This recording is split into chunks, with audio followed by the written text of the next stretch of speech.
Welcome to another edition of the Barely Pregame Show. I'm your co-host, Michael Halatek, along with my producer and co-host, Ivan Vargas. Ivan, good afternoon. Good afternoon, Mike. How are you? I'm okay. Hey, a lot of interesting things going on in the NFL right now. So before we get started with our show, let's talk about what's going on in the early games. The biggest surprise of the afternoon so far is the Rams that just thrashed our Bears are in Miami and absolutely getting their helmets handed to them. The Dolphins currently lead right before halftime. It's at the 2-minute warning, 28-7. The Chiefs are handling the Jets, 21-9. The Colts are doing the same to the Lions. They're ahead, 20-7 at halftime. A real slugfest of field goals in Cleveland. The Raiders are up at halftime, only 6-3. The Bengals are ahead of the Titans in somewhat of another surprise. They're up 17-7 with just a few seconds left to play till halftime. And another low-scoring game, the Bills, 7-6 over the Patriots. And what has been, and I've been watching this game, this has been a crazy game. 29 minutes and 29 seconds into the game, the Green Bay Packers have had the ball exactly 2 times and scored 2 touchdowns. The Minnesota Vikings have had the ball only 2 times and scored 2 touchdowns. So with 31 seconds left to go in the first half, each team had only had the ball twice, and they scored touchdowns. And then, of course, they had the kickoff, and they ran one play, the Packers did, and they went to halftime tied at 14. So just, that's a blueprint of what the Bears have to do today is just control short passes downfield and have a running game. So let's hope we can see that in about 2 hours now. That's quite a lot to ask for, to be honest with you, Mike. And I mean that's kind of the sad truth about it. The offensive line for the Chicago Bears has been just lackluster. There's been no fight.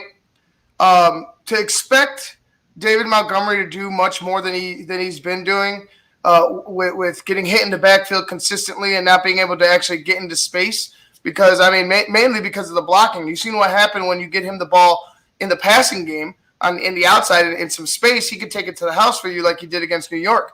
But, you're absolutely right. If they could control the clock a little more, if they're able to run the ball, extend drives, you're gonna fare better against this offense in the Saints led by Drew Brees. And he's not the old Drew Brees, but let's be real, he can light it up quickly on you. He can, and we'll get into that when we get into in the second half of the show and talk about that. But unfortunately, we have to talk about Monday night and the Bears debacle. I'm going to go right to the post game. When Nagy was talking, he said, "We are doing that. We got to know what we're doing that's not working." And let's not do that. And then we got to do what we are doing that's working, and we need to do more of that. And I wish somebody would have had a follow-up question to that and asked Coach Nagy, well, what is working?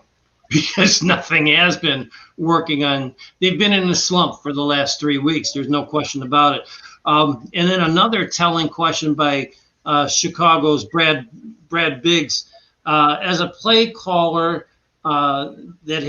you're challenged about the way the line is playing, and Nagy answered it by not answering it. He basically said, in the situation we're in, I don't want to point fingers.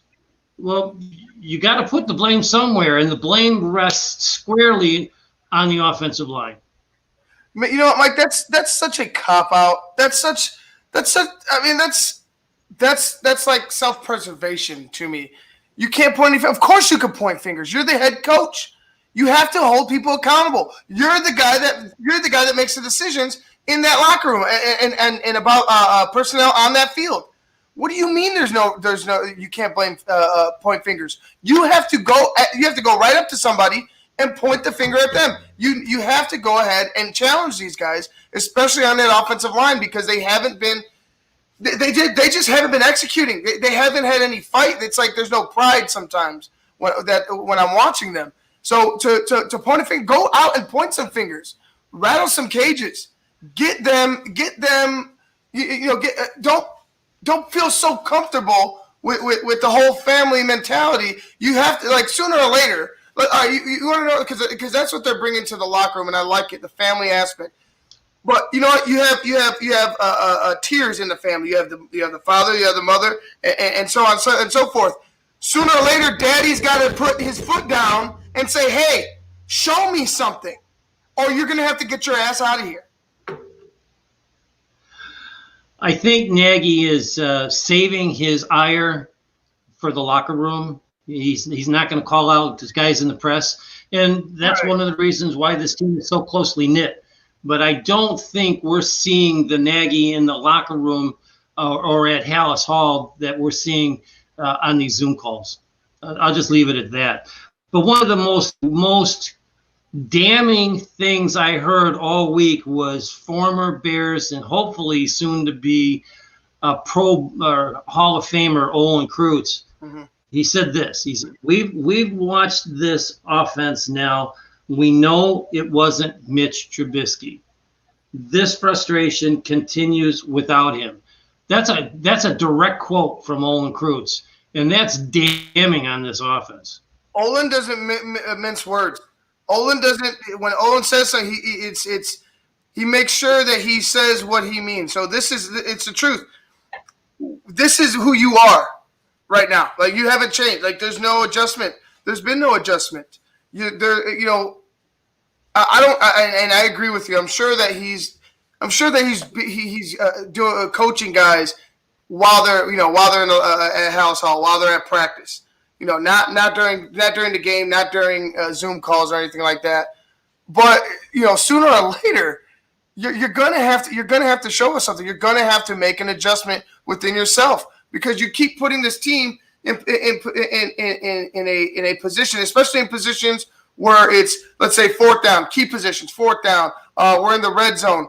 You tend to call plays out of emotion, I feel like. Instead of going with plays that are maybe analytically better, or maybe just rough and tough, wear them down yards that this team could get. But Matt Nagy, the thing about Matt Nagy is he wanted his guy. He wanted Patrick Mahomes. He doesn't get Patrick Mahomes with Mitch Trubisky.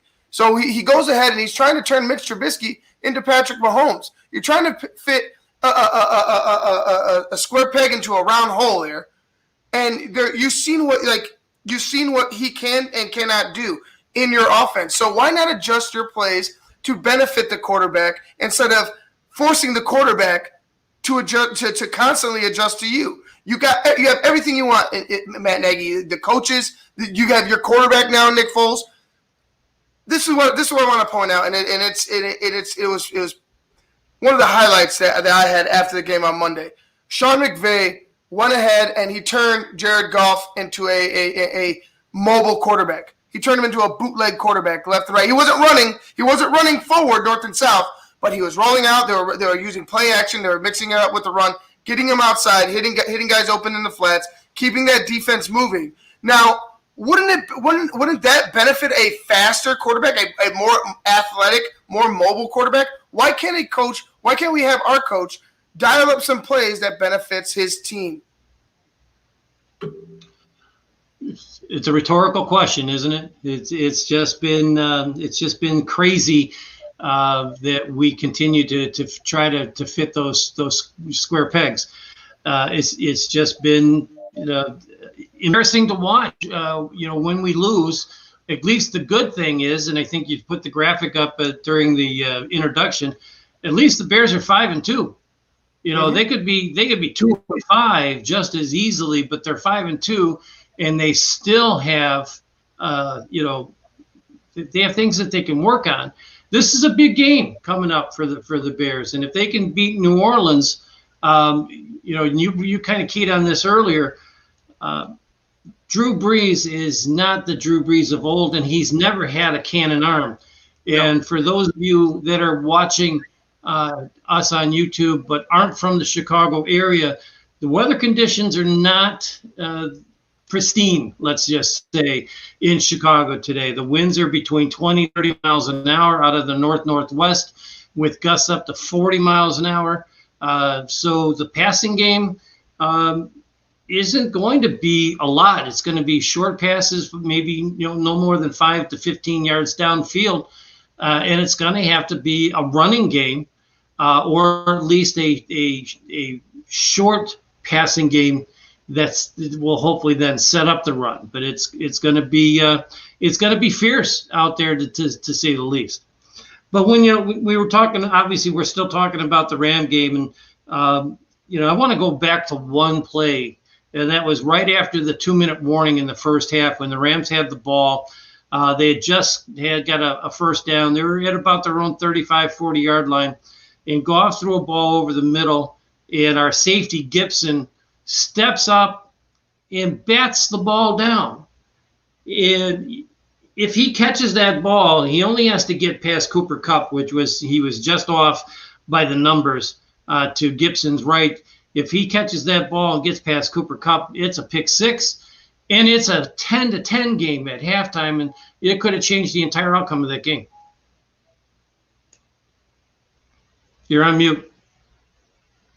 Yeah, that's no doubt. You have to be aware. You have to be aware of where you are on the field, what's going on. Like that ball was, I don't know if he thought he was going to get hit, a treetop by the receiver coming across, or what. But you have to go up and make at least attempt to catch that ball. It wasn't over your head. You obviously you jumped high enough to get one hand on it. Why not two? And it looked like he would have easily gotten two hands on it if he attempted. But you're absolutely right. That changes the course of the game. Who knows what the Rams do when they come out in the second half? How fast they start or how slow they start. But I mean, we'll never know. You have to give yourself that opportunity. How ironic was it that the player of the game for each side was the Rams punter? I don't know how many punts he had, but every single punt was inside the 10-yard line. It was agonizing. And it just all game long. And that leads us to one key drive that the Bears had. Foles had no time to throw, but he had Mooney wide open on the left sideline. In fact, he had him open twice during that game. One probably not a touchdown because the safety was coming over, but it was overthrown by maybe 2 or 3 feet. But the one that really irks me is the one where Foles absolutely had zero time to get the ball off. And he lofted it high to the left side. Mooney put a double move on the defender, and he literally would have walked in for a 96-yard touchdown, but he ended up overthrowing him by 4 yards because he didn't set himself. He didn't have enough time to set himself properly and get the ball in his hands. He had to basically throw it up for grabs. He knew the defender wasn't going to come close to it. And if he hits Mooney, it's a 96-yard touchdown. So those are another 2 times where he's had Mooney open deep and missed him. Yeah, it's getting to be. It's more than annoying. It's more than upsetting. It's gross. It's gross out there watching the tackle play. To expect them to do much more to Nick Foles to do much more than what he has. I want to be. I don't know who to be upset at. It's like I could be upset at the play calling. I could be upset at the offensive line play. Some of the decisions Nick Foles has made, but they all kind of tie in together. If one, if we get one, I think the other, looks a little better. If we could get better offensive line play that allows Nick Foles time, it might allow Matt Nagy to look a little better in his play calling because now your quarterback's actually completing passes instead of being put on his ass, 4 to 5 times a game. His Nagy's play calling will get a lot better when the offense can actually execute the play. And then all of a sudden he's going to look like a genius. Yeah. So we're going to take a quick break to hear from our sponsor, TixBlitz. And when we come back, we're going to talk about the keys to the game against New Orleans.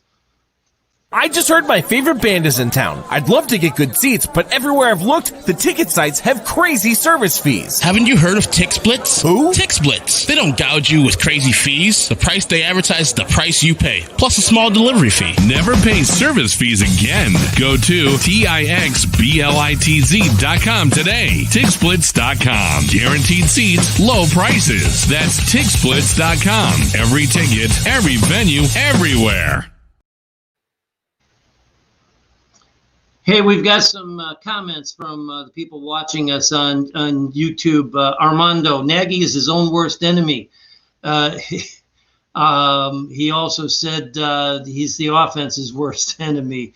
Patrick out of California, it's absolutely frustrating. And Armando chimed in on Patrick's comment by saying it's just absolutely nauseating. So, hey, want to thank our listeners, our viewers for chiming in. Please continue to throw those comments out there, and we'll get to as many as we can in the last 12, 13 minutes of the show. But it's time now to go over the keys to today's victory. And we kind of talked about it earlier. It's having to they got to manage the clock, and they got to manage. Nice catch. Is it Miller time already? I didn't even see it. How do you like that? So anyway, I guess I'll start. So my first key to the game is keep grinding. The weather's going to be a huge factor today, and the Bears' run game must be able to move the ball. Number two is they got to contain New Orleans' running game. Kamara is, I think he's second in the league in yards from scrimmage. So he's having a hell of a year, and they've got to be able to contain Kamara, because I don't think Brees, there's no way Brees is field. And I think that if the Bears can just maintain pressure with the front seven, I don't think they have to blitz, but they need their corners to play tight. And I'm going to predict that Jalen gets his first pick six of his career. My last key is win the turnover battle. That's what's going to solve this game, or that's the key to this game, is whoever takes the ball away from the other team, that's what's going to happen. So, and we talked a little bit about the Green Bay, Minnesota game. Green Bay is now trailing 21-14 because Minnesota took the opening kickoff of the first half and went straight down the field for a score. Green Bay has got the ball just inside Viking territory, and it is, I believe, fourth down. So 4th and long, so we'll see what happens. Your keys to the game this week, Ivan? Yeah, my keys to the game, number one, protect the football. Protect the football at all costs. We had a real ugly pick by Nick Foles in the end zone. Right after they were pretty much going ahead and driving. It looked like they were going to answer after a score from LA to start the second half, and then all of a sudden he goes ahead. He rolls out to his opposite hand throwing side, throws a duck into the corner of the end zone. Everybody was covered. They showed it. They showed it on the replay. Everybody was covered. So, for me, it's protect the football. There hasn't, knock on wood, there hasn't been much fumbles, but for me, Nick Foles needs to protect the football at all costs. And then number two, run the ball. You have to run the ball. I know it's been rough, but just keep grinding. Like you said, your first key, just keep grinding.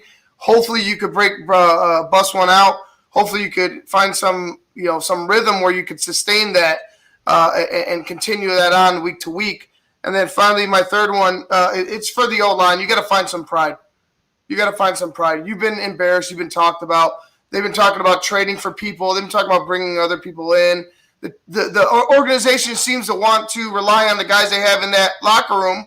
Well, they got to show something. They have to show some nastiness. This team, this offensive line, I won't say the team, the offensive line looks soft. They've looked soft all year long. Find some pride, figure it out amongst yourselves, and come out today with some tenacity, because you just got embarrassed on Monday night by the Rams and a former player in Leonard Floyd, who Leonard Floyd is not an all-world player, but you made him look all-world on last Monday. And to be honest with you, nothing like it, that was probably the biggest thing that allowed me to be unsettled that whole night, was Leonard Floyd performed on us. Leonard Floyd, who couldn't perform for years with us, with the defense that we had, couldn't do anything but play 2 games out of the season, and now he's over here doing this to us. It was upsetting. You have to find that pride. You have to come out here this game and look to get nasty with people. That leads us to our history corner, and the topic, of course, is always the team that they're currently playing. This is the 30th all-time matchup against the Saints. The Saints actually hold a 16-13 edge. The Bears hold a 2-0 edge in the playoffs, including the 2006 championship, NFC title game, where they destroyed Brees and the Saints 39-14. Walter Payton, we can't leave this show before we talk about Walter, because this is the 21st anniversary of his passing.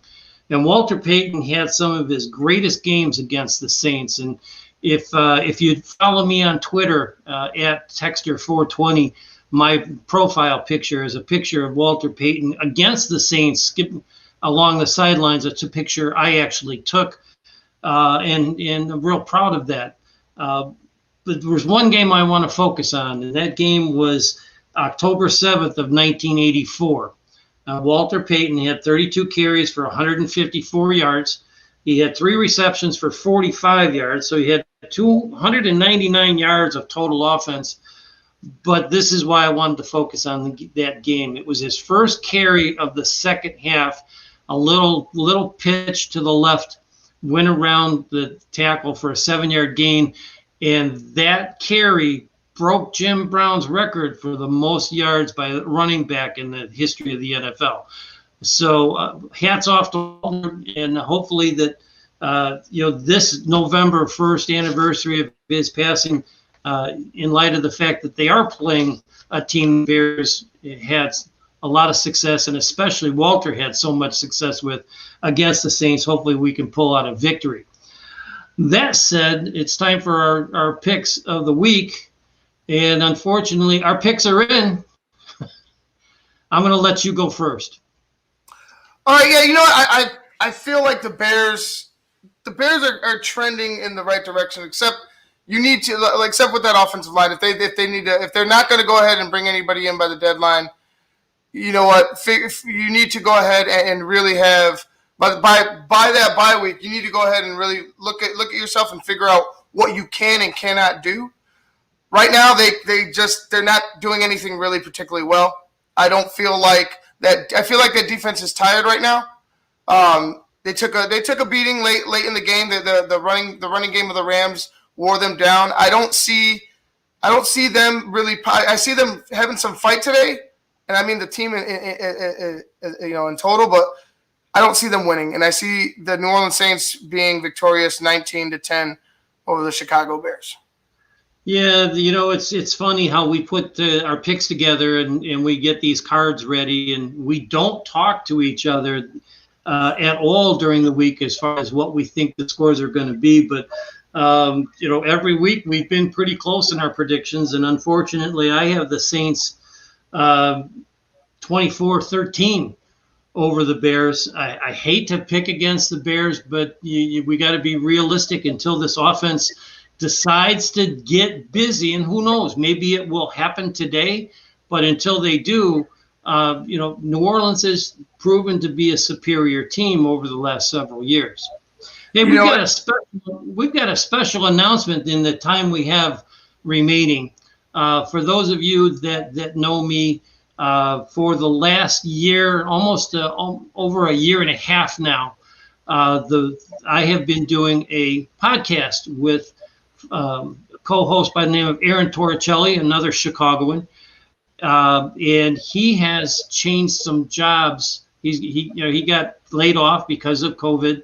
He was a restaurant manager down in the Loop. He was laid off for months. Finally got a new gig, so he's got to relinquish his co-hosting of the Halitech Hall show. And I'm happy to announce that Ivan has agreed to be the co-host of the Halitech Hall show, and we're going to transition it from a podcast where we record it and then we put it out on Apple Podcast or Podbean. We're actually going to be doing it right here on this station, thanks to Sports Zone Chicago. And Tix Blitz is still going to be our sponsor for this show, and we will debut that show 2 weeks from Tuesday, November 17th. I think we've kind of figured around a 7 o'clock starting time. Yeah, that sounds Tuesday evenings. So Ivan, welcome aboard, man. Yeah, thanks, Mike. I'm happy. I'm happy to do it. I was happy when we started this show. I was happy how it took off. I was glad, we worked together. I'm happy to. I look forward to doing it every Sunday. I look forward to talking to you about the Bears every Sunday. And why not expand it into the week and beyond? So we get some really nice guests on the Halitech Hall show. For you guys in Bears Twitter that are watching, I'm sure you know who Lester Wiltfong is, the editor-in-chief of Windy City Gridiron. Some of his staff members like Jack Silverstein and Gridiron Born, JB Jeff Burkus, have been on the show. Zach Pearson from BearReport.com, Peggy Kuzinski, formerly of NBC Sports. They've all been on the show. We have a great time. Show usually runs between 75 to 90 minutes, so it's about an hour and a half.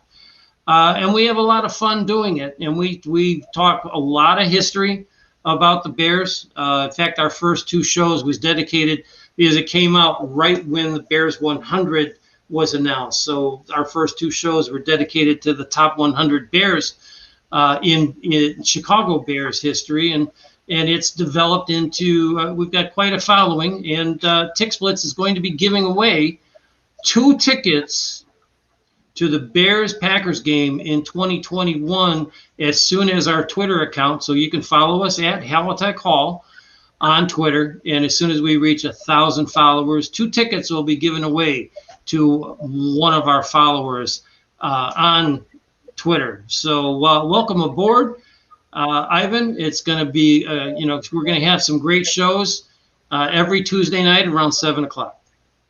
I'm looking forward to it, Mike. Like I said, I love the Bears. Love talking to you. Talking to you about the Bears. I learned a lot of Bears history from you, and I just, like I said, I'm pretty much bared up and bare from head to toe. So like this is just right up my alley. So I look forward to it every Tuesday at 7.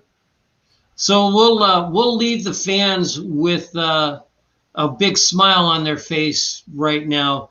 With 5 minutes left in the third quarter, the Vikings now lead the Packers 28-14. With that, bear down. I want to thank the people that have been chatting along the way with us. Armando and Patrick. Patrick says the main key is don't give Drew Brees time to throw the ball. So let's hope that Patrick proves prophetic this afternoon. With that, thanks for joining us, and we'll be back next week. Bear down. Bear down. I just heard my favorite band is in town. I'd love to get good seats, but everywhere I've looked, the ticket sites have crazy service fees. Haven't you heard of TixBlitz? Who? TixBlitz. They don't gouge you with crazy fees. The price they advertise is the price you pay, plus a small delivery fee. Never pay service fees again. Go to TIXBLITZ.com today. TixBlitz.com. Guaranteed seats, low prices. That's TixBlitz.com. Every ticket, every venue, everywhere.